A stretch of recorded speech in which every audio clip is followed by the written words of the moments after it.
नमस्कार, आभार, अभिनंदन, स्वागत आप सभी का द बोनस में। आज पहले दिन 1.25 लाख का में। जी हाँ, आज से आगाज हो चुका है अमर उजाला बोनस का। आपके जो भी शेयर बाजार से जुड़े हुए सवाल हैं, उन तमाम प्रश्नों के उत्तर आपको हमारे एक्सपर्ट की तरफ से यहाँ पर मिलेंगे।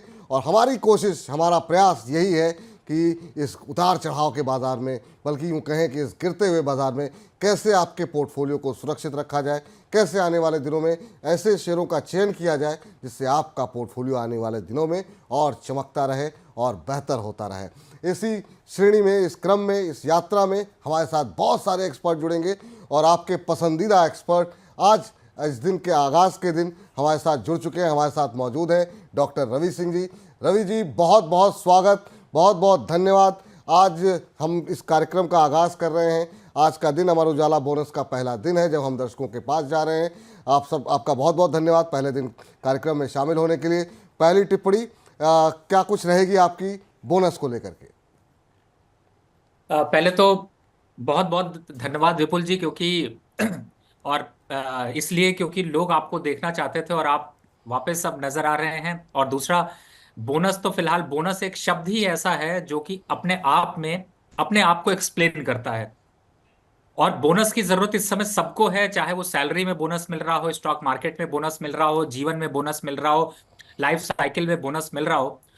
तो नाम आपने इतना बढ़िया रखा है बोनस। और मैं ये भी कहूंगा कि आपकी पूरी टीम, जो सिर्फ विपुल जी के अलावा पीछे की जो भी सारी टीम है, उन सबको भी बहुत बहुत शुभकामनाएं आपके इस नए वेंचर के लिए।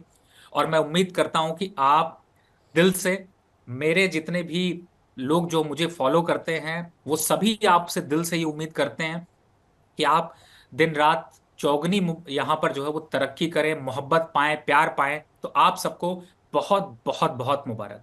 धन्यवाद सर। और उम्मीद करते हैं कि इस यात्रा में आप हमारे हम सफ़र लगातार बनते रहेंगे और हमारे दर्शकों को गाइड करते रहेंगे सही निर्णय लेने में, सही फाइनेंशियल प्लानिंग करने में, शेयर बाज़ार को समझने में, समझाने में। चलिए अब जरा आज के बाज़ार की बात करते हैं। और आज का दिन जो है अच्छा नहीं है बाज़ार के लिहाज से। लगातार बाज़ार में गिरावट देखने को मिल रही है। और आज अगर हम देखें तो इस समय की जो स्थिति देखने को मिल रही है, 1% से ज़्यादा की गिरावट इस समय सेंसेक्स निफ्टी में आती हुई 233 अंक नीचे। निफ्टी 22,858 का स्तर देखने को मिल रहा है। एडवांस डिक्लाइन रेशियो पूरी तरीके से बियर्स के पक्ष में जाता हुआ। अगर हम बात करें एनएससी की तो 294 शेयर मात्र ऐसे हैं जो कि बढ़त दिखा रहे हैं और 2473 शेयरों में गिरावट देखने को मिल रही है। ये देखिए आंकड़े क्या कुछ कह रहे हैं। करीब 1% की गिरावट सेंसेक्स में, 716 पॉइंट नीचे 75,474 का स्तर देखने को मिल रहा है।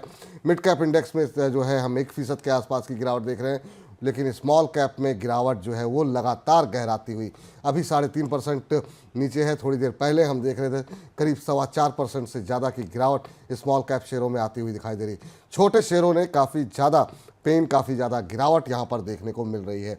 जो सेक्टर इंडाइसेस जिसमें कि दबाव देखने को मिल रहा है, उसमें हम देख रहे हैं कि पीएसयू शामिल है, 1.5% से ज़्यादा की गिरावट। ऑटो में दबाव बढ़ता हुआ दिखाई दे रहा है, 1.5% से ज़्यादा की गिरावट यहाँ पर है। इसके अलावा जो सेक्टर गिर रहे हैं उसमें मेटल शामिल है, अच्छी खासी गिरावट वहाँ पर है। बैंक जरूर थोड़ा सा हरे निशान में अब लौटता हुआ, यहाँ पर थोड़ी रिकवरी आई है।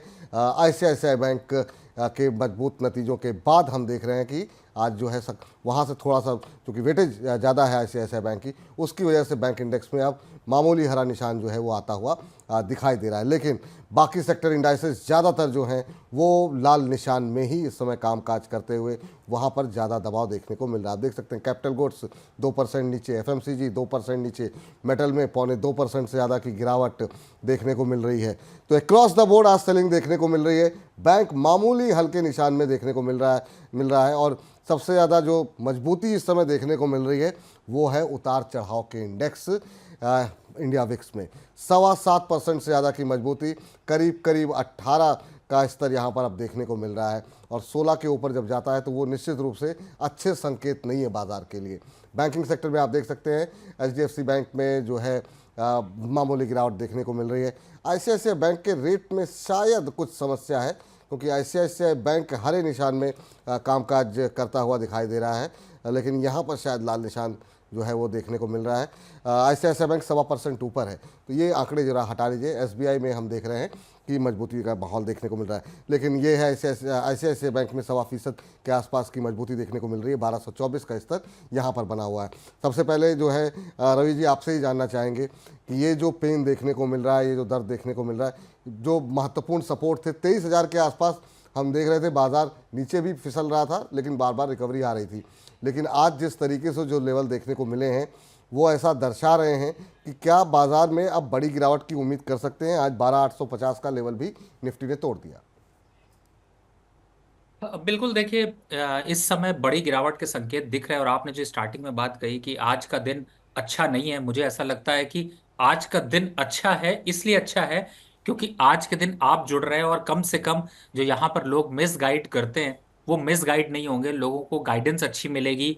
उतार और चढ़ाव तो मार्केट पे रहेगा, और उस उतार और चढ़ाव पे आप कैसे बच सकते हैं, कैसे पैसे बना सकते हैं, कैसे अपने लॉस को कम कर सकते हैं, उसकी चर्चा यहाँ पर तो हम लोग करेंगे ही। और अभी जो कोशिश यहाँ पर यही है कि मार्केट को थोड़ा सा संभलने की लिए टाइम देना चाहिए। लेकिन फिलहाल अभी का जो सेंटीमेंट है उसमें ये दिखा रहा है कि सेंसेक्स, निफ्टी, बैंक निफ्टी, इन सभी में गिरावट के ही संकेत रहेंगे।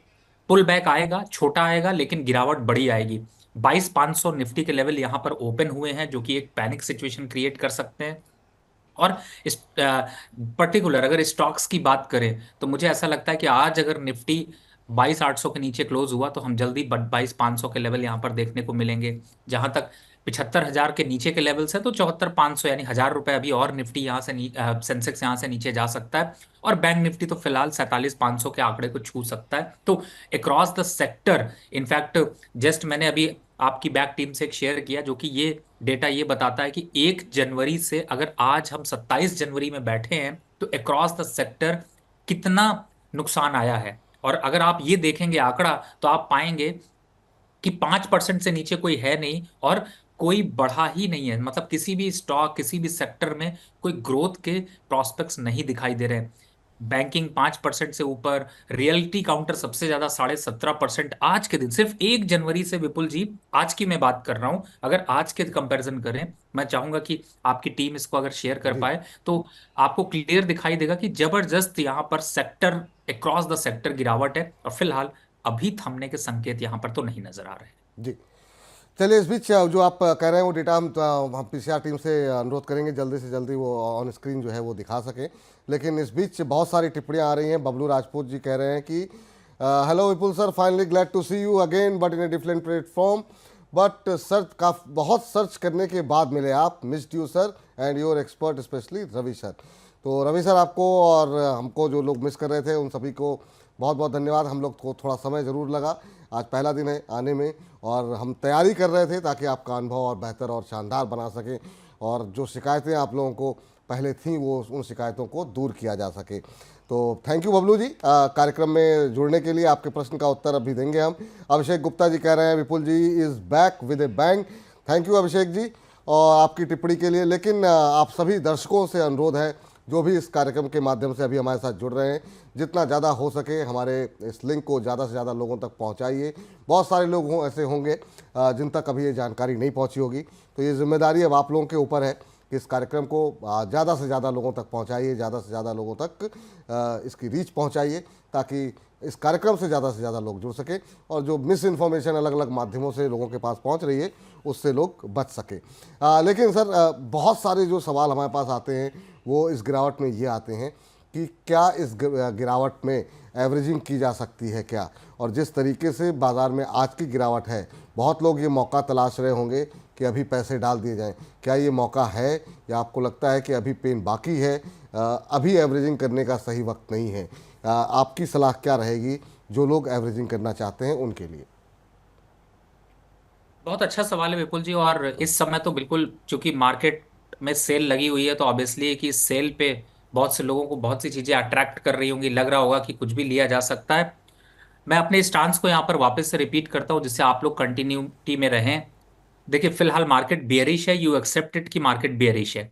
अब मार्केट बियरिश है तो कूद कूद कर यहाँ पर खरीदारी करने के बजाय अपने स्टॉक्स को संभालना है, स्टॉक्स को चेंज करना है। हाँ, जहां तक एवरेज करने की बात है, जिन स्टॉक्स में आपको 30% का, 20% का, 20 से कम का नुकसान है, मत करिए एवरेज। 20% का नुकसान है, उससे ऊपर है, तो उसकी क्वांटिटी में 20 से 30% पोजीशन इंक्रीज कर लीजिए। एग्जाम्पल के लिए, अगर आपके पास 100 शेयर थे और 20% से ज्यादा का नुकसान है, तो आप अपनी क्वांटिटी यहां पर 20%, यानी 100 शेयर थे तो 20 और खरीद लीजिए। अगर 30% नुकसान है तो 30%, यानी 30 शेयर यहां पर खरीद लीजिए। तो इस सिचुएशन में लेकिन स्टॉक्स को एक बार, जो अभी हम लोग चर्चा कर रहे हैं उनमें रिविजिट करके सवाल पूछिए, क्योंकि हो सकता है आप स्टॉक एवरेज करना चाहें और वो स्टॉक एवरेज करने लायक अभी ना हो, लेकिन फिर भी ज्यादातर कोशिश ये करें कि आप इस तरीके के स्टॉक्स को यहां पर पकड़ के रखें। तो मेरा एक सजेशन यहां पर होगा। और एवरेज बिल्कुल करिए, बिना एवरेज किए मार्केट से निकला नहीं जा सकता, लेकिन बहुत अग्रेसिव नहीं, सोच समझकर, बहुत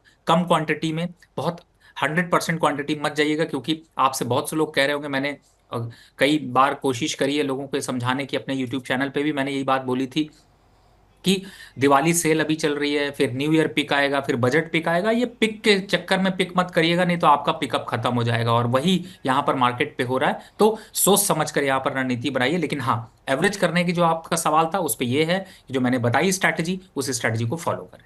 ठीक। चलिए, इस बीच बबलू जी का सवाल ले लेते हैं। पहले सवाल जवाब का सिलसिला शुरू करते हैं, और आप लोगों के भी कोई सवाल हो तो आप लगातार हमसे जुड़ सकते हैं, पूछ सकते हैं। लेकिन बबलू जी का सवाल है अशोक लेलैंड को लेकर के, और ये कह रहे हैं कि इन्होंने अशोक लेलैंड के 250 शेयर ले रखे, 258 के भाव पे 100 शेयर ले रखे हैं, और ये कह रहे हैं कि अभी मुझे लॉस हो रहा है, क्या करूं, होल्ड करूं या फिर निकल जाऊं। अशोक लेलैंड को लेकर के अभी क्या व्यू है सर आपका? हालांकि शुरुआत में जब बाकी ऑटो सेक्टर में हम देख रहे थोड़ी मजबूती देखने को मिल रही, तब थोड़ी सी सुस्ती थी यहाँ पर, लेकिन अब थोड़ी सी रिकवरी के बाद फिर से पिटता हुआ शेयर दिखाई दे रहा है। अगर हम पिछले कुछ दिनों की बात करें तो एक महीने के अंदर इस शेयर ने करीब 10% के आसपास का नेगेटिव रिटर्न रहा है। यहाँ पर आपकी टिप्पणी क्या होगी अशोक लेलैंड को लेकर के? देखिए, अशोक लेलैंड में यहाँ पे थोड़ी सी गिरावट जरूर है विपुल जी। 198 का रेट चल रहा है, लेकिन मैं अगर पूरे बाजार को कंपैरिजन करूँ तो मुझे लगता है कि वो एक जो गिरावट है वो एक बराबर इक्वल देखने को मिल रही। थोड़े और रेट गिरेंगे, 192 तक के लेवल देखने को मिल सकते हो। तो एवरेज करने की राय यहाँ पर अभी नहीं है, थोड़ा सा रुकने की जरूरत है। हाँ, लेकिन ये है कि आप अपनी पोजीशन को अभी कंटिन्यू रखिए, एग्जिट होने की जरूरत नहीं। शेयर बहुत अच्छा है, थोड़ा मार्केट में पेन है, और ये पेन जब कम होगा तो आपको रिवर्सल दिखाई देगा। तो थोड़ा सा वेट एंड वॉच करिए। चलिए, अशोक लेलैंड पे होल्ड करने की सलाह है, लेकिन इनका एक और प्रश्न है, उस पर भी बातचीत कर लेते हैं। आइनॉक्स विंड पे, और आइनॉक्स विंड के इन्होंने 100 शेयर ले रखे हैं, और इनकी खरीद का भाव जो इन्होंने हमें बताया है वो 208 रुपये के आसपास का है। अभी अगर हम देखें तो ये शेयर करीब 136 रुपये पे आ चुका है, काफ़ी नुकसान में, और आज तो ठीक ठाक गिरावट है। 4.25% से नीचे आइनॉक्स विंड का शेयर इस समय ट्रेड करता हुआ। पिछले एक महीने में 24% से ज़्यादा का करेक्शन यहाँ पर आ चुका है। अभी क्या करें सर, कोई गुंजाइश रिकवरी की है या क्या यहाँ पर? अभी क्या करना चाहिए? ख़ास तौर से हमने देखा कि जो विंड एनर्जी, रिन्यूएबल एनर्जी वाली जो कंपनियां जिनका कार्यक्षेत्र अमेरिका में है, वो जब से ट्रंप साहब की वापसी हुई है उसके बाद से वहाँ पर दबाव ज़्यादा बढ़ता हुआ दिखाई दे रहा है। आज 4.5% नीचे आइनॉक्स विंड का शेयर, आपकी सलाह क्या रहेगी? बिल्कुल एग्जिट बनता है, ये शेयर का दम खत्म हो गया है। 120 के लेवल्स दिख सकते हैं, और भी गिरावट यहाँ पर 20% तक बढ़ सकती है। इसकी जगह पे ज़्यादा बेटर है, हालांकि स्टॉक जो है वो थोड़ा वोलेटाइल रहता है, तो आप अदानी पावर को कंसिडर कर सकते हैं। अगर अदानी पावर पे आप नहीं जाना चाहते, वोलेटिलिटी ज़्यादा है, तो आपके पास दो ऑप्शन और है। पहला है टाटा पावर, दूसरा है यहाँ पर पावर ग्रिड। मुझे लगता है वो ज़्यादा अच्छे ऑप्शन है, लेकिन फिलहाल आइनॉक्स विंड, सुजलॉन, इस टाइप के जो स्टॉक्स हैं, इनसे एग्जिट होना चाहिए। इनसे एग्जिट होना चाहिए, सुजलॉन वगैरह से अभी निकल जाएं। सर, सुजलॉन जैसा शेयर सर जो अब 50 रुपये के आसपास आ गए, एक समय लोग कह रहे थे 100 के ऊपर के टारगेट हैं, 80-85 से ऊपर निकलता हुआ दिखाई दे रहा था शेयर, तब 100 रुपये से ऊपर के टारगेट निकल के आए थे। तो जिन लोगों ने 100 रुपये के टारगेट के लिए 80, 85, 75 इस भाव पे ख़रीदा हो सुजलॉन पे, अब वो 50 पे आने के बाद एग्जिट करना तो उन लोगों के लिए थोड़ा मुश्किल होगा। क्या करें वो लोग? क्या वाकई में ये नुकसान बुक कर ले? 15, 20, 25, 30 रुपए का जो भी हो रहा हो, अलग अलग रेट पे लोगों ने खरीदे होंगे, क्योंकि बहुत सारे सवाल हमारे पास आए हुए हैं सुजलॉन को लेकर के। क्या स्ट्रेटजी होनी चाहिए? बहुत लोग एवरेज के लिए भी पूछ रहे हैं। देखिए विपुल जी, आप चाहे कुछ भी समझा लीजिए, कह दो एग्जिट कर लो, कभी नहीं करेंगे, कह दो बाय कर लो तो कर लेंगे। कह दो, वापस से इन्वेस्टर को आप कह दो कि ये स्टॉक बेकार है, तो कहेंगे रवि जी बेकार है या विपुल जी बेकार है। तो ये एक अलग सेंटिमेंट पे स्टॉक चलता है। लेकिन मैं एक बात हमेशा कॉमन कहता हूँ, ये स्टॉक ऐसा है जो कि आपको इस स्टॉक के साथ मैं दो तीन स्टॉक्स और हैं, उनके भी नाम लेना चाहता हूं, लेकिन मैं अभी ले नहीं रहा हूं। जी। ये सब ना आपको एक सेटिस्फैक्शन देते हैं कि आप स्टॉक मार्केट में बने, और बने बने हैं, मतलब आपने खरीद के रखा, और इस आपके साथ में जो भारत के जो स्टॉक मार्केट पे निवेश करने वाले हैं, वो 50 रुपए और 10 रुपए के बीच के ऐसे कई स्टॉक्स हैं जिनको खरीद के फंसे हुए हैं। बड़े बड़े नाम है, छोटे नाम है ही नहीं है यहाँ पे। और और कोई काटता नहीं है। तो क्या है कि उनको सेटिस्फाई रहने दीजिए, बने रहने दीजिए, 2-3 साल रखिए, कोई बात नहीं है। 50, 54 और 75 के बीच में खेलता रहेगा। गिरावट में जब बहुत गिर जाए, नुकसान बहुत बढ़ जाए, तो एवरेज करने की सोचेंगे। लेकिन फिलहाल अभी के हिसाब से आने वाले 6 महीने में इसकी चाल 45 रुपए से लेके 55 रुपए के बीच ही रहने के चांसेस हैं। तो निकालेंगे तो है नहीं, इसलिए सजेशन यही है कि ठीक है, फिर रहने दीजिए। लेकिन लेवल्स को जरूर ध्यान रखिए, समझिए आपका पैसा है, और आपका पैसा आपने इसलिए लगाया है कि वो बढ़े, इसलिए नहीं लगाया कि वो पड़ा रहे और गिरे और घटे और नुकसान दे। तो मुझे ऐसा लगता है कि यहाँ पर इसीलिए स्टॉक मार्केट में स्ट्रैटेजिक जाइए। बहुत से स्टॉक्स पे आपने न्यूज़ सुनी होंगी, उन पे जाते हैं। सुजलॉन का कोई भविष्य अभी यहाँ नजर नहीं आ रहा है, तो मुझे ऐसा लगता है कि फिलहाल काटेंगे नहीं तो बने रहिए। काटेंगे नहीं तो बने रहिए। देखते हैं यहाँ पे अगर थोड़ा बहुत कहीं मौका मिलता है, थोड़े बहुत भाव आपके इर्द गिर्द आते हैं, तो एग्ज़िट करने की रणनीति बनाएगा, अगर आप नहीं निकल रहे हैं तो। वरना सलाह जो है वो रवि जी की है, एग्ज़िट करने की, निकल जाने की। इस बीच आज कुछ एक शेयर जो बेहतर प्रदर्शन कर रहे हैं, उसमें हम देख रहे हैं कि शोभा डेवलपर्स जो है वो 7.5% के आसपास की मजबूती दिखाता हुआ इस समय दिखाई दे रहा है। 5250 से ऊपर के लेवल यहाँ पर देखने को मिल रहे हैं शोभा डेवलपर्स में, 7.25% ऊपर। रियल इस्टेट में सर बाकियों के मुकाबले थोड़ी सी गिरावट बीच में कम देखने को मिली थी, हालांकि शोभा भी एक महीने में 24% तो करेक्ट हो ही गया है। आज की रिकवरी में क्या करना चाहिए, क्या कोई अपॉर्चुनिटी तलाश करनी चाहिए शोभा डेवलपर्स को लेकर के? आपकी सलाह क्या रहेगी शोभा पे? देखिए, मेरा एक सजेशन है, सिर्फ शोभा की अगर मैं बात करूं तो ये यहाँ पे जो है वो एक एग्जिट होने का मौका दे रहा है। लेकिन इसके साथ चलिए लेवल्स पहले मैं शोभा के बता देता हूँ, फिर मैं आपने जो अभी डीएलएफ दिखाया है रियल एस्टेट पे एक बड़ा डिस्कशन यहाँ पे रख लेते हैं, क्योंकि सिचुएशन क्या है उसको समझने की कोशिश करते हैं। देखिए, फिलहाल अब तक मैंने अभी जो एक डेटा शेयर किया था उसको अगर देखें, तो जनवरी से अब तक में पूरा रियल एस्टेट के एक एक स्टॉक का अगर बास्केट आप खरीद के रखते, तो 17% गिर चुका सिर्फ 25 दिनों में। पीछे जो गिरा उसको छोड़ दीजिए, वो 40% से ज्यादा है। दूसरी तरफ है शोभा डेवलपर, आज जो पुल बैक दिखा रहा है एग्जिट कर लीजिए, क्योंकि इसका टारगेट 1,000 रुपए का है। तो मुझे ऐसा लगता है कि जो पुल बैक है इनमें इस बार निकलने की कोशिश करिए। आने वाले 1 साल तक, नोट करके रखिए, मैं आज बोल रहा हूं 1 साल अभी पूरा बाकी, दिसंबर तक रियल एस्टेट काउंटर पे बिल्कुल निवेश मत करिएगा। क्योंकि अगर आपने निवेश किया तो आपको रिटर्न नहीं, सिर्फ आपको निगेटिव रिटर्न्स मिल सकते हैं। अब आप कोई स्टॉक्स बताता हूं कहां कहां पे स्टॉक्स में डिफॉल्ट आपको गिरावट के बड़े संकेत दिखाई देंगे। सबसे पहला स्टॉक जो है, जैसे आज आपने देखा डीएलएफ के रिजल्ट अच्छे आए, बड़ा तेजी से 1% खड़ा हुआ है, कल ये 680 रुपए आपको खड़ा हुआ नजर आएगा, तो एग्जिट कर लीजिए। दूसरा स्टॉक है लोढ़ा, इस समय आज 1% ऊपर है, कल ये गिरता हुआ नजर आएगा 1,000 रुपए के नीचे। तीसरे स्टॉक की बात करें, जेपी एसोसिएट, कैसा सपना दिखाया, 27 तक गया, 4 रुपए पे खड़ा है, ना आज अंदर जा रहा है ना बाहर जा रहा है, ना खाते बन रहा है ना पीते बन रहा है। रात भर आंसुओं में सपनों में जेपी एसोसिएट दिखाई देता होगा। माना होता तो शायद मेरे ख्याल से बच जाते। गिरेगा अभी और गिरेगा। सिग्नेचर ग्लोबल, 850 रुपए के टारगेट यहां पर देखने को मिल सकते हैं। ओबेरॉय रियलिटी, 1,200 रुपए के टारगेट यहां पर देखने को मिल सकते हैं। 20-30% तो यहां से बहुत आसानी से गिरते हुए नजर आएंगे। गोदरेज प्रॉपर्टीज जो 2100 चल रहा है, ये 1,750 रुपए तक गिरता हुआ नजर आएगा। तो रियलिटी काउंटर में भयंकर सेल लगने वाली है, न्यू ईयर सेल लगने वाली है, चॉइस आपकी है। रियल्टी काउंटर में अभी और ज़्यादा गिरावट आने वाली है और ज़्यादा सेल लगने वाली है। इस बीच बबलू जी कह रहे हैं कि थैंक यू सर, मैं आइनॉक्स विंड में को जो है वो टाटा पावर से चेंज कर लूँगा, लेकिन टाटा पावर में भी लॉस में हूँ। वो 450 के आसपास इन्होंने लिया हुआ है। कह रहे हैं कि क्या मैं जो है एवरेज इस भाव पे टाटा पावर के अंदर कर सकते हैं अगर आइनॉक्स से निकलना हो तो? और कह रहे हैं कि मैं हंड्रेड अगस्त परसेंट महीने, एवरेज, हंड्रेड अगस्त, परसेंट करना चाहिए। जी, अगस्त महीने तक होल्ड कर सकते हैं सर टाटा पावर। ये क्या स्ट्रेटजी होनी चाहिए? 356 के आसपास है। बिल्कुल 356 पे टाटा पावर और पावर ग्रिड दोनों ही ऐड करिए, पार्शियली 50-50% पोजीशन दोनों में इंक्लूड कर लीजिए, बहुत बढ़िया है। जी। चलिए, तो ये रहा है टाटा पावर के लेकर के निकल के आते हुए। चलिए, अगले दर्शक हमारे साथ प्रवीण जी जुड़ चुके हैं, उनसे बातचीत करते हैं। कानपुर से हैं प्रवीण जी। प्रवीण जी को नमस्कार। सर प्रवीण जी, नमस्कार, बहुत बहुत बधाई, आपको शुभकामनाएं। धन्यवाद प्रवीण जी, आपको भी बहुत बहुत शुभकामनाएं। ये आपके लिए ही मंच हम लोगों ने तैयार किया है और अब आप लोगों से नियमित जो है इस माध्यम से बातचीत होती रहेगी। बताइए सर, कैसे सर हैं आप? बिल्कुल, आपका बहुत लंबे समय से इंतजार कर रहे थे हम लोग भी, और ये बहुत अच्छा लगा आपको दोबारा स्क्रीन पर देखकर।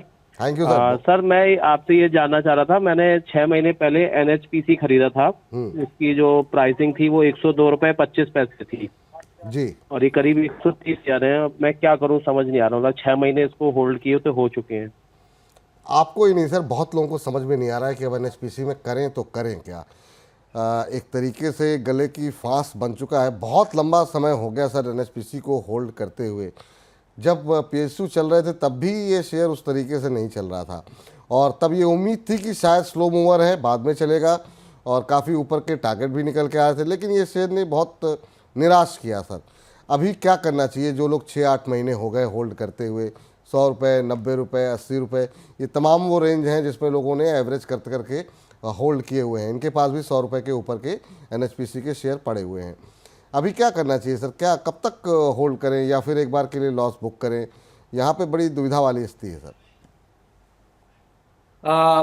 देखिए, इस समय तो मुझे ऐसा लगता है कि आ, इस स्टॉक में दो चीजें हैं। एक तो पहली बात है, गवर्नमेंट का स्टॉक है, डिविडेंड भी अच्छा मिलता है, और थोड़ा परेशानी पूरे मार्केट पे है, मार्केट में कोई रिटर्न नहीं आ रही, तो ऑब्वियसली है कि यहाँ पर विपुल जी स्टॉक में रिटर्न नहीं मिल रहा। लेकिन ये स्टॉक एग्जिट होने के लिए नहीं है, मुझे लगता है अभी होल्ड करना चाहिए, थोड़ा पेशेंसली यहाँ पर बैठना पड़ेगा। लेकिन ये जरूर है कि ये आपके जो नुकसान है उनकी भरपाई जरूर करके जाएगा। होल्ड कीजिए सर, आपने काफ़ी लंबा 6-8 महीने वक्त दे चुके हैं आप। थोड़ा और धैर्य दिखाइए। बाजार का भी मूड ख़राब है, सेंटिमेंट ख़राब है, तो बाजार सुधरने का एक मौका दीजिए। हो सकता है आपको ऊपर के भाव यहाँ पर आते हुए दिखाई दें। तो अभी फ़िलहाल के लिए होल्ड करने की सलाह है। चलिए सर, एनएचपीसी में तो होल्ड करने की सलाह है, लेकिन जो ओवरऑल पीएसयूज़ में करें क्या आप? जो सरकारी कंपनियाँ हैं, सरकारी कंपनियों में एक जो बुल रन था, जो एक तरफा रैली देखने को मिल रही थी, वो अब फिजल आउट हो चुकी है।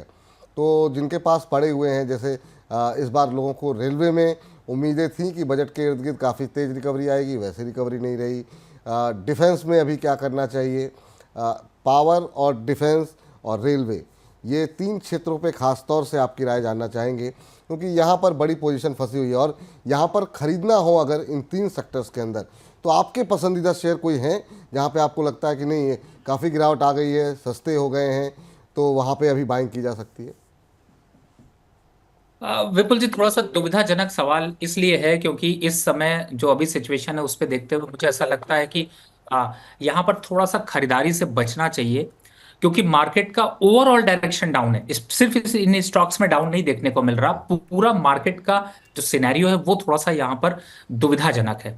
इस वजह से मुझे लगता है कि यहाँ पर थोड़ा सा समय देना चाहिए। और बिल्कुल आपने जो बोला, जैसे स्टॉक्स की मैं जब चर्चा कर रहा था तो आपको मैंने इसीलिए बताया कि जिन स्टॉक्स इस समय यहाँ पर दिखाई दे रहे हैं उन स्टॉक्स की तरफ जाएं, चाहे वो डिफेंस काउंटर के और रियल्टी काउंटर के, लेकिन सिर्फ 20-30% ही फंड डालने लायक है। लेकिन फ्रेश खरीदारी भी कर रहे हैं तो भी, एवरेज कर रहे हैं तो भी, लेकिन यहाँ पर अग्रेसिव बाय करने लायक नहीं है। आपको बहुत वेट एंड वॉच करना है, बहुत सोच समझ कर करना है, आपके शो को आगे और फॉलो करना है, कंटिन्यू जुड़े रहना है। अब वो समय जा चुका कि आप, पहले ऐसा होता था कि आपने स्टॉक पे डाल दिया, 6 महीने तक नहीं देखा, बढ़िया रिटर्न आ जाते थे। आजकल 6 महीने में कंपनियां भाग जाती हैं, कंपनियां बर्बाद हो जाती, तो ऐसे हालात यहाँ पर बनते जा रहे हैं। लेकिन हाँ, ये जरूर है कि अगर आप पावर सेक्टर की बात करें तो जरूर यहाँ पर 20-30% खरीदारी बनती है। 10,000 रुपए लगाने हैं तो 3,000 रुपए लगाए जा सकते हैं। वही 10,000 रुपए अगर आपको रेलवे में लगाने हैं तो आप यहाँ पर 2,000 रुपए लगा सकते हैं, यानी 20% की खरीदारी कर सकते हैं। डिफेंस में अगर लगाने हैं तो वहां पर भी आप करीब 25% की खरीदारी कर सकते हैं, यानी कि 2,500 रुपए 10,000 में से लगा सकते हैं। तो टोटल मिलाकर जो एवरेज बैठता है वो बैठता है कि मुझे ऐसा लगता है कि आपको आ, एक बार को एवरेज जो है वो 25% से 30% के बीच में यहाँ पर खरीदारी जरूर करनी चाहिए। और मौके हैं, यहाँ पर स्टॉक्स अच्छे हैं, अच्छे सेल पे मिल रहे हैं, और मेरे हिसाब से थोड़ा सा यहाँ पर जो है वो अट्रैक्शन जरूर गेन करा रहा है, लेकिन रुक रुक कर निवेश करना चाहिए। रुक रुक करके निवेश करना चाहिए। बाजार का सेंटिमेंट खराब है, एक मुश्त निवेश निवेश करने से बचने की कोशिश करनी चाहिए। चलिए आगे बढ़ते हैं और हमारे साथ नेहा जी जुड़ चुकी हैं, हमारी अगली दर्शक। नेहा जी को नमस्कार। हाँ सर, नमस्कार नेहा जी, कहाँ से बोल रही हैं आप? मैं गुरुग्राम से बोल रही हूँ सर। गुरुग्राम से बोल रहे हैं, चलिए बड़ी अच्छी बात है मैम नेहा जी। अब तो एनसीआर में ठंड का प्रकोप थोड़ा कम हो गया है, मौसम काफ़ी अच्छा हो रहा है, क्यों? जी सर, जी सर। क्या प्रश्न है मैम आपका? सर मैंने जुलाई 2024 में इरेडा के 1000 शेयर खरीदे थे, जी। जो 290 रुपए के भाव पे खरीदे थे। 290? मेरा 1 साल का, हाँ जी, जी। मेरा 1 साल का नजरिया है और ये स्टॉक काफी नीचे भी आ गया है, तो अब मुझे क्या करना चाहिए सर? अभी क्या करना चाहिए? इरिडा काफ़ी शानदार रिटर्न दिए, 100 रुपये पर शेयर के आसपास का नुकसान आपको हो रहा है। आज इंट्राडे में करीब करीब 3.25% के आसपास की गिरावट इरिडा के शेयर में देखने को मिल रही है। और इरिडा में आपको बता दें कि अभी खबर भी आई है, और खबर ये है कि इरिडा के बोर्ड ने 5,000 करोड़ रुपए के फंड रेजिंग प्लान को मंजूरी दी है, और ये रकम जो जुटाई जाएगी वो जुटाई जाएगी QIP के ज़रिए। और शायद जब से ये खबर आई है उसके बाद से थोड़ा दबाव बढ़ा है, क्योंकि जब जब QIP आता है तब तक हम देखते हैं कि शेयरों में थोड़ा दबाव देखने को मिलता है, क्योंकि वो डिस्काउंटेड प्राइस पे आता है। तो इस वजह से पहले से ही शेयर में अब दबाव थोड़ा बढ़ता हुआ दिखाई दे रहा है। इरिडा सर, जिन लोगों ने IPO के टाइम पे लिए, उसके बाद लिए, बहुत लोगों ने बहुत अच्छे पैसे कमाए, लेकिन हाँ, जैसे PSU के सेक्टर पूरा ओवरऑल सेक्टर ही डाउन है, तो इरिडा में भी दबाव अब बना हुआ है। क्या करना चाहिए? थोड़ा इनकी प्राइस बिल्कुल पीक पे जाकर के हुई है खरीदारी इनकी, 100 रुपये पर शेयर के लॉस में है। आपकी सलाह क्या करेगी? और साथ ही साथ चूँकि जो QIP लॉन्च होगा, क्या उसमें अप्लाई करना चाहिए इनको भविष्य में, क्योंकि वहाँ डिस्काउंट में और सस्ते भाव पे मिलेगा ये? विपुल जी, मुझे लगता है इतनी कंट्रोवर्सी में नहीं जाना चाहिए। वेरी सिंपल है, आपको यहाँ पर फिलहाल तो एग्जिट करना चाहिए। और मुझे ऐसा लगता है कि आपको, जैसे मैंने पावर ही सेक्टर के बताए थे, तो इसमें टाटा पावर या फिर पावर ग्रिड आपके लिए ज़्यादा अच्छी अपॉर्चुनिटी, ज़्यादा अच्छी स्ट्रॉन्ग फंडामेंटल के साथ है। जो हवा भरी हुई थी एरेडा में वो निकल रही है, और निकलने के साथ ही लोगों को नुकसान बढ़ रहा है। अभी मुझे लगता है और बढ़ेगा। इसके लेवल्स 125 से 145 रुपए तक जा सकते हैं। और जहां तक बात है कि इनके उस पर अप्लाई करना चाहिए, फिलहाल ऐसे सेंटीमेंट दिखाई नहीं दे रहे हैं। ऐसे सेंटीमेंट फिलहाल के लिए दिखाई नहीं दे रहे हैं कि आप डिस्काउंट प्राइस पे QIP में अप्लाई करें या फिर मौजूदा भाव पे एवरेजिंग करें, ये राय आपके लिए है। और एक और रक्षा क्षेत्र से जुड़ी हुई कंपनी पर हमारे पास सवाल आया है, और ये राजीव जी ने भेजा है मझगांव डॉक को लेकर के। मझगांव डॉक को लेकर के इनका प्रश्न आया है सर, और अभी 2224 के आसपास चल रहा है, और इन्होंने ख़रीदा हुआ है करीब करीब 2500 के आसपास, 300 रुपये के आसपास इनको पर शेयर का नुकसान हो रहा है। एक और ऐसा रक्षा क्षेत्र से जुड़ी हुई कंपनी, हालांकि इसमें खबर भी थी, और ख़बर ये है कि इनको एक बड़ा ऑर्डर मिलने की खबरें हैं। तमाम सारे जो है खबरें यहाँ पर बनी हुई हैं। ऑर्डर्स सर लगातार मिल रहे हैं, लेकिन क्या रैली इतनी ज़्यादा हो चुकी है कि वैल्यूएशन अभी भी महंगे दिखाई दे रहे हैं, जिस वजह से अभी डिफेंस क्षेत्र के शेयरों में वो ऊर्जा या वो ताकत नहीं बची हुई दिखाई दे रही है जो शेयर प्राइस को ऊपर उठा सके, क्योंकि ऑर्डर बुक तो अच्छी दिखाई दे रही है फिलहाल। रवि जी, आपको आवाज़ मिल रही मेरी? चलिए, लगता है रवि जी के साथ कुछ तकनीकी दिक्कत है, जिसकी वजह से संपर्क टूट गया है। लेकिन कोशिश ये करते हैं कि जो है कुछ एक और शेयरों पे बातचीत कर लें। लेकिन इस बीच आपको बता दें कि जो प्रपोज़ल था मझगांव डॉक को लेकर के, कि मझगांव डॉक और L&T के जॉइंट वेंचर को लेकर के रक्षा मंत्रालय से एक बड़े ऑर्डर की खबर थी, वो फ़िलहाल के लिए डिसक्वालीफाई हो गया है। तो ये थोड़ा सा यहाँ पर दबाव इस वजह से भी देखने को मिल रहा है कि इस ऑर्डर को डिसक्वालीफाई करने की बातचीत यहाँ पर निकल करके आई है। और फिलहाल के लिए आज अगर हम देखें तो मझगांव डॉक के शेयर पे थोड़ा सा दबाव यहाँ पर आता हुआ दिखाई दे रहा है। लेकिन आज के इस गिरते हुए माहौल में जो शेयर जो है वो मजबूती दिखा रहे हैं, और अच्छे वॉल्यूम्स के साथ मजबूती दिखा रहे हैं, उनमें ज़रा कुछ एक शेयरों पे नज़र डाल लेते हैं। उसमें हम देख रहे हैं कि आज बैंक ऑफ इंडिया के साथ साथ यूको बैंक के शेयर में अच्छी तेज़ी है, 4.25% ऊपर है। इसके अलावा साइंट में अच्छी मजबूती, इस पर हम खबरों वाले शेयरों पे जब बातचीत करेंगे खबरों का खेल सेगमेंट में, तब थोड़ी सी बातचीत करेंगे कि आखिर में क्या वजह है, क्योंकि शुक्रवार को बड़ी गिरावट देखने को मिली थी। साइंस में 20% से ज़्यादा टूट गया था ये शेयर। आज रिकवरी है उस गिरावट के बाद। इसके अलावा पंजाब एंड सिंध बैंक में करीब 3.5% के आसपास की मजबूती अब आती हुई दिखाई दे रही है। टोरेंट फार्मा इसमें हम देख रहे हैं 3% के आसपास की मजबूती है, 3369 3370 के आसपास। ये बहुत सारे एक्सपर्ट से हमने बातचीत की तो उसमें ये बात ये निकल करके आई थी कि अब जो है चूँकि अमेरिका में जो रिजीम चेंज हुआ है उसमें जो है फार्मा आईटी को नुकसान नहीं होगा, यहाँ पे फ़ायदा हो सकता है। और वो कहीं ना कहीं सेंटिमेंट हमने देखा कि जब से डोनाल्ड ट्रंप साहब की ताजपोशी हुई है उसके बाद से आज ज़रूर आईटी इंडेक्स नीचे है, लेकिन ओवरऑल आईटी शिप में पिछले 2-4 दिन में अच्छी खरीदारी देखने को मिली है। फार्मा में कुछ चुनिंदा शेयरों में अच्छी मजबूती है।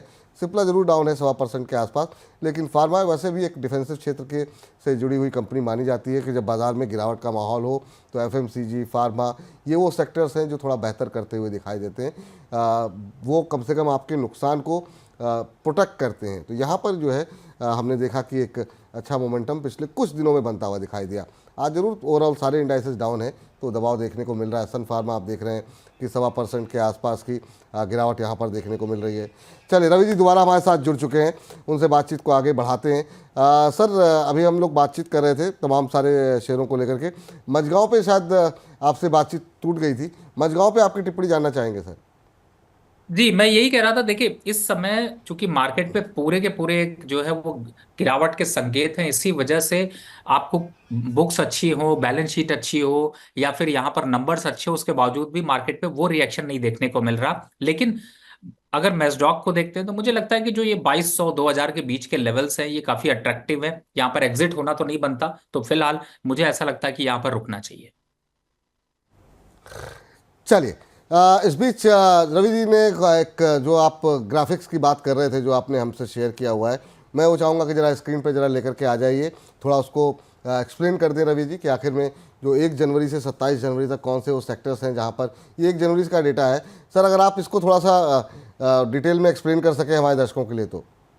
देखिए, ये बहुत अच्छा आपको एक प्रारूप देता है कि मार्केट इस समय क्या चल रहा है। अब जैसे बैंक यहाँ पर देखते हैं, अगर बैंक के यहाँ पर जो मैंने लिए वो बैंक के सारे शेयर लिए, छोटे बड़े, उन सभी पे अगर मैंने एक एक क्वांटिटी खरीदी तो 1 जनवरी को, और आज के दिन अगर मैं देखता हूं तो मेरे फंड पे मुझे 5% का नुकसान आ रहा है। इसी तरीके से डिफेंस काउंटर की तरफ अगर जाते हैं तो आप देखेंगे कि 1 जनवरी से आज तक में लगभग 7.5% का नुकसान आ रहा है। माइनिंग काउंटर की तरफ अगर हम मूव करते हैं तो उसमें भी लगभग 7.8% का नुकसान है। इसी तरीके से ऑटो इंडस्ट्री के अगर सारे स्टॉक्स आप खरीदते हैं, चाहे वो दिग्गज स्टॉक हो या छोटे स्टॉक हो, मंझोले स्टॉक हो, तो वो लगभग 10.5% की गिरावट के साथ यहां पर रहे हैं। ऑयल में अगर जाते हैं तो आपको नजर आएगा 7.5% की गिरावट, लगभग 7.25% की गिरावट ऑयल इंडस्ट्री में देखने को मिली। पावर की जिसकी हम बात कर रहे थे उसमें चाहे टाटा पावर हो या फिर पावर ग्रिड हो या फिर इरडा हो, एनर्जी के स्टॉक्स हो, वारी एनर्जी,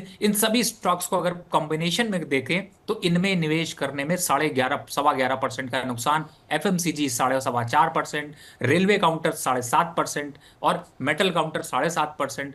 आईटी जिसे आप सोच रहे हैं कि यहां पर पुल बैक देखने को मिल रहा है, वो भी 10.5% से ज्यादा गिरा है। फार्मा सेक्टर भी लगभग 11.25%। और सबसे ज्यादा जो बड़ी गिरावट आई है वो आई है रियलिटी काउंटर में। रियलिटी काउंटर 1 जनवरी से आज जो अभी करंट मार्केट प्राइस चल रहा है, इसमें जो मैं अभी बता रहा था कि जिसमें आप सारे स्टॉक्स का कंपैरिजन करें, अगर उसको देखते हैं तो 17.25% की गिरावट सिर्फ 27 दिनों में आई है। और साथ ही एनबीएफसी सेक्टर को देखें तो 8.5%, फर्टिलाइजर स्टॉक्स को देखते हैं तो लगभग 7.5%, और शुगर इंडस्ट्री जो कि बजट के टाइम पर अट्रैक्टिव हो जाती थी वो लगभग 11.25%। तो ये पूरा का पूरा ये दिखाता है कि पूरे स्टॉक मार्केट पे अक्रॉस द सेक्टर सेलिंग है और कहीं कहीं तो 10% से ज्यादा है। बिल्कुल वाकई में अक्रॉस द बोर्ड जो है ये सेलिंग जो है वो आती हुई दिखाई दे रही है। इस बीच विभोर जरा हमारे साथ जुड़ चुके हैं, उनसे जरा बातचीत कर लेते हैं। विभोर जी को नमस्कार। सर नमस्कार। सबसे पहले तो आपको स्क्रीन पे देखने का एक लंबा इंतजार था जो आज खत्म हुआ। Thank you sir. सबसे पहले उसके लिए आपको बधाई, आपके संस्थान अमर उजाला द बोनस को बधाई। थैंक यू सर, बहुत बहुत धन्यवाद। और जितना इंतज़ार आप कर रहे थे सर उससे ज़्यादा इंतज़ार हम लोग कर रहे थे कि जल्दी हाँ से जी, हाँ जल्दी आप लोगों तक पहुंचा जाए, आप लोगों से बातचीत हो और जो हम लोगों के बीच में एक रिश्ता है वो उसको आगे और जी। बढ़ाया जाए। जी सर, बताइए आपका क्या प्रश्न है, क्या सवाल है? सर मेरा सवाल ये था कि मेरे पास टाटा मोटर्स के 600 शेयर हैं, जो जी। मैंने 110 रुपए के भाव पर खरीदे थे। जी। तो मैं इन्हें 2 साल तक होल्ड कर सकता हूँ? तो मुझे आगे क्या करना चाहिए? एक बार भाव अपना फिर से बता देंगे सर, किस भाव पे लिया आपने? 110 रुपए के भाव पर। 110 रुपए के भाव पर टाटा मोटर्स के शेयर आपने लिए हुए हैं। चलिए ठीक है, अभी कब तक होल्ड कर सकते हैं सर? सर 2 साल के लिए। 2 साल के लिए होल्ड कर सकते हैं। 715 का भाव यहाँ पर अभी देखने को मिल रहा है। टाटा मोटर्स पे 2.5% के आसपास की गिरावट है। सर अभी हमने लोगों ने अशोक लेलैंड को लेकर के बातचीत की, अब टाटा मोटर्स के ऊपर सवाल है। क्या भविष्य देख रहे हैं सर आप, खासतौर से तब जबकि ईवी को लेकर के बहुत सारी बातें हो रही हैं और कंपटीशन जो है वो बढ़ता हुआ दिखाई दे रहा है। इस शेयर में थोड़ा सा दबाव देखने को मिला है, आपकी टिप्पणी क्या होगी टाटा मोटर्स को लेकर के? देखिए विपुल जी, 725 रुपए चल रहा है। 680 650 बहुत अट्रैक्टिव लेवल है। सर को निवेश कर रखना है 2 साल के लिए, मुझे लगता है बिल्कुल बने रहना चाहिए, घबराने की जरूरत नहीं है। और मुझे लगता है कि साल भर भी निवेश रखते हैं तो वापस से लेवल्स भी मिलेंगे, अच्छा मुनाफा भी होगा और ग्रोथ प्रोस्पेक्ट्स में 16-17% की ग्रोथ दे जाएगा। तो मुझे लगता है बिल्कुल बने रहना चाहिए। बिल्कुल बने रहे। लेकिन सर यहाँ पे एक हमने जो कुछ एक नंबर्स पिछले 2-3 दिन पहले आए थे वो थोड़े से चिंताजनक थे, क्योंकि टाटा मोटर्स में एफआईज की तरफ से जो है वो स्टेक सेल की बात सामने आई है कि उन्होंने अपनी हिस्सेदारी थोड़ी सी कम की। हालांकि वो अक्रॉस द सेक्टर की है, मारुति में कम की है, आयशर में कम की है, और वैसे तो एफआईज बेच ही रहे हैं लगातार। तो क्या ये कोई चिंता का विषय है या फिर आपको लगता है कि ठीक है एफआईज बेच के गए हैं, आगे आने वाले समय में और बढ़ सकती है हिस्सेदारी? ये 20.50% से घटा करके हिस्सेदारी एफआईज की जो है जो कि पहले 18.66% कर दी गई है। बिल्कुल, देखिए इसका इम्पैक्ट था और इसी वजह से स्टॉक जो है वो गिरता हुआ 1100 रुपए से 750 रुपए के पास आ चुका। वो सारी चीजें डिस्काउंट हो गई, तो मुझे लगता है अब उसका निगेटिव इम्पैक्ट नहीं है, आगे आने वाले समय में इसका पॉजिटिव इम्पैक्ट दिखाई देगा। चलिए, तो अभी फिलहाल के लिए ये राय जो है अशोक लेलैंड को लेकर के निकल करके यहाँ पर सामने आती हुई दिखाई दे रही है। चलिए अब जरा कुछ एक ऐसे शेयर जो कि आज हम देख रहे हैं कि थोड़े से अच्छे मोमेंटम में दिखाई दे रहे हैं, उसमें हम देख रहे हैं कि जो शेयर शामिल हैं उसमें सर एफएमसीजी पे क्या व्यू है सर आपका? हमने देखा एचयूएल पे बहुत सारे ब्रोकरेज हाउसेस की पॉजिटिव रिपोर्ट आई है। आज ब्रिटानिया 1.5% के आसपास की मजबूती दिखा रहा है, 5214 का लेवल यहाँ पर देखने को मिल रहा है। आईटीसी हालांकि दबाव में है आज 4.5% के आसपास, लेकिन चूंकि इन कंपनियों को डिफेंसिव कंपनियाँ कहा जाता है कि जब बाज़ार में ज़्यादा वॉल्टिलिटी हो, बाज़ार में ज़्यादा गिरावट हो तो इसमें पोजीशन बढ़ानी चाहिए। तो क्या आपकी सलाह रहेगी पोजीशन बढ़ाने की या कोई और स्ट्रेटजी आप सजेस्ट करेंगे, खासतौर से ब्रिटानिया, एचयूएल, आईटीसी जैसी कंपनियों में? जी बिल्कुल, आपने सही बोला। और इस समय इन्हीं स्टॉक्स में आपको भरोसा भी मिलेगा, थोड़ा सा खरीदारी भी आपको देखने को मिलेगी, गिरावट पे भी बहुत ज्यादा पैनिक सिचुएशन नहीं होगी। और आपने जो बास्केट अभी मैंने कंपैरिजन करी थी, अगर उसको देखें तो एफएमसीजी एक ऐसा काउंटर है जो कि सिर्फ 4.5% गिरा है, बाकी सब तो और ज्यादा गिरे हैं। तो मुझे लगता है कि ब्रिटानिया, हिंद यूनिलीवर और गोदरेज और सॉरी आईटीसी, ये एक अच्छे मौके हैं जिनमें कि आप थोड़ी सी खरीदारी कर सकते हो। और बजट एक्सपेक्टेशन में भी थोड़ी कंजप्शन स्टोरी यहाँ पर बनती हुई नजर आ सकती है, तो आपके मौके हैं। लेकिन एक्सपोजर वही जो मैंने पहले बताया था, 20-30% से ज्यादा एक्सपोजर मत लीजिए। 20-30 से ज़्यादा नहीं करना चाहिए। अगले सेगमेंट का रुख करें सर, हम उससे पहले एक टिप्पणी आपकी रेलवे शेयरों पे जानना चाहेंगे। रेलवे पे काफ़ी सवाल हैं। बजट इसी हफ्ते आना है, शनिवार को बजट है, क्या कुछ आपकी उम्मीदें हैं और रेलवे में क्या कोई पोजीशन आपको दिखाई दे रही है कि बनाई जा सकती है, या आपको लग रहा है कि अभी नहीं, अभी रहने दे रेलवे को भी हाथ लगाने को? नहीं, रेलवे में तो देखिए थोड़ी अपॉर्चुनिटी बन रही है, जैसे कि एक आपका टैक्स इंफ्रा है, टैक्स रेल है, और साथ ही अगर इस समय देखते हैं तो आरवीएनएल में भी थोड़ी सी यहाँ पर अपॉर्चुनिटी बन रही है। मुझे लगता है इनको यहाँ पर फोकस करना चाहिए। टैक्स इंफ्रा, टैक्स मैको रेल अभी जो है वो चल रहा है आधे % ऊपर, जहाँ पे जो है अभी थोड़ी सी अपॉर्चुनिटी तलाशनी चाहिए। इसके अलावा रेलवे में आरवीएनएल पे राय दी गई है, जिसको कि आज 2.25% के आसपास की गिरावट है, 400 के आसपास चल रहा है, यहाँ पोजीशन जो है वो बनाई जा सकती है। इसके अलावा टैक्स रेल में खरीदारी की सलाह दी गई है। तो इन 3 शेयरों पे आप नज़र बना करके अपनी रखें पैनी, और जहां पे आपको लगता है कि वहां पर थोड़ी सी हल्की खरीदारी की जा सकती है, क्योंकि इस बीच टेक्समैको रेल हम देख रहे हैं 4%, 4.5% आज टूटा हुआ है, 173 के आसपास ये शेयर ट्रेड करता हुआ। IRFC 2.25% नीचे। एक और रेलवे शेयर 137.50 का भाव यहाँ पर देखने को मिल रहा है।